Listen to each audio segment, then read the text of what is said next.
दर्द सिंह कम्युनिटी के भाइयों और बहनों, कल्चरल सेंटर और म्यूज़ियम सिर्फ आवाम का इतिहास नहीं होते हैं, बल्कि वह वर्तमान की ऊर्जा और उज्जवल भविष्य का संकेत भी बनते हैं। आज सीना कल्चरल सेंटर गुरेज का लोकार्पण दर्द ट्राइबल कम्युनिटी के वर्तमान को नमन करते हुए उनके उज्जवल भविष्य के प्रति प्रतिबद्धता का एक प्रतीक है। मैं इस बेहतरीन प्रयास के लिए इंडियन आर्मी के प्रति अपनी ओर से हृदय से कृतज्ञता ज्ञापित करता हूँ।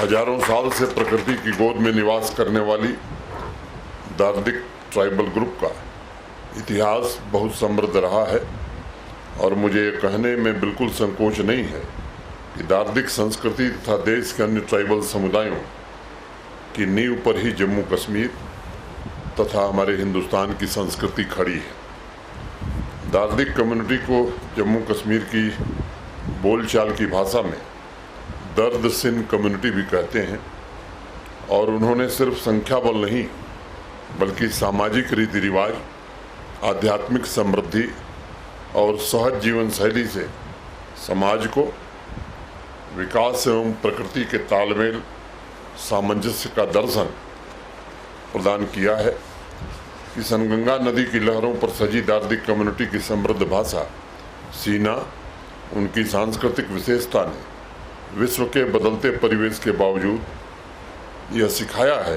कि सहज जीवन के प्रति सम्मान और प्रकृति के प्रति प्रेम ही आने वाले भविष्य को सुरक्षित रख सकती है। हब्बा खातून पीक तथा हब्बा खातून स्प्रिंग गुरेज और ट्राइबल कम्युनिटी की ऊर्जा भी है और आशीर्वाद भी है। बुलबुले कश्मीर के नाम से मशहूर हब्बा खातून ने लिखा था कि बलखाती बहती नदियों के मुहाने तक जाऊंगी मैं, तुम्हें ढूंढते हुए विनती अरदास करती, यहाँ वहाँ डोलूंगी मैं तुम्हें ढूंढते हुए।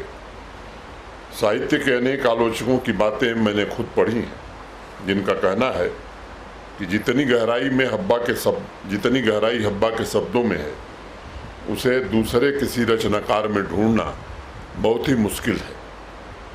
मैं मानता हूं कि जीवन की वैसी ही गहराई ट्राइबल कम्युनिटी में भी है। उनका सादा जीवन किसी साधना और किसी तपस्या से कम नहीं है। एक पुराने समाज सेवी थे जयराम दास, वो कहते थे कि प्रत्येक स्थान के भारतवासी राष्ट्र निर्माण में उसी प्रकार भाग लेते हैं जैसे एक उद्यान को सुंदरता प्रदान करने में प्रत्येक फूल योगदान करता है। बगीचे की सामूहिक सुंदरता और भव्यता के निर्माण में प्रत्येक फूल को अपने अनुसार फलने फूलने, अपने रंग रूप में विकास करने और अपनी सुगंध फैलाने का अधिकार है। कश्मीर की कुल आबादी का लगभग 13% ट्राइबल कम्युनिटी के लोग हैं। लंबे समय तक अपने अधिकारों के लिए इन्हें इंतज़ार करना पड़ा। मैं उन कारणों में नहीं जाना चाहता हूं, लेकिन आज मैं कह सकता हूं कि माननीय प्रधानमंत्री जी के नेतृत्व में अब देश भर के ट्राइबल समुदाय को जो अधिकार था वो जम्मू कश्मीर में भी मिला है और ये प्रगतिशील समाज बने, इनको भी विकास का पूरा लाभ मिले, इसकी हर कोशिश हो रही है। आप सबको मालूम है कि देश की संसद ने फॉरेस्ट राइट एक्ट बहुत पहले बना दिया था। देश के दूसरे हिस्सों में ये लागू भी हो गया था। जंगल जमीन पर निर्भर हजारों साल से संपूर्ण सृष्टि के लिए लोक कल्याण के मूल्यों के साथ जीने वाले ट्राइबल समुदाय को आए दिन समस्याओं से दो चार होना पड़ता ही है। प्रधानमंत्री जी ने जंगलों पर ट्राइबल समुदाय के अधिकार को सर्वोच्च प्राथमिकता देते हुए जम्मू कश्मीर में भी अब सितंबर 2011 में ट्राइबल समुदाय के उज्जवल भविष्य के लिए इसे लागू किया गया। गद्दी, सिप्पी, दर्द सिंह कम्युनिटी को ट्राइबल कैटेगरी में रखा तो गया था, पर अनेक दशकों तक उनके बच्चों को स्कॉलरशिप से वरीयता से वंचित रखा गया था। इस भेदभाव को भी समाप्त कर दिया गया है। गद्दी, सिप्पी, दर्द, सिंध कम्युनिटी के आज 21,000 बच्चों को स्कॉलरशिप दी जा रही है।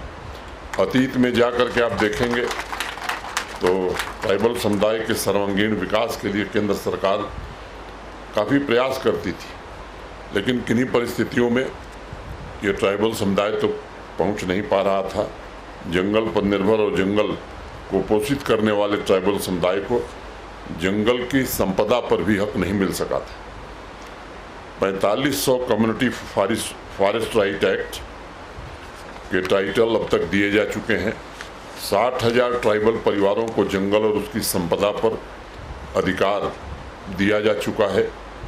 अनेक कठिनाइयाँ आई हैं, बावजूद इसके 31,000 से ज़्यादा क्लेम्स ग्राम सभा के स्तर पर ही रिजेक्ट कर दिए गए। मैं अनुरोध करूंगा कि जो ग्राम सभा के सरपंच लोग हैं और प्रशासन को भी उनकी मदद करनी चाहिए ताकि क्लेम वो ठीक से जमा कर सकें।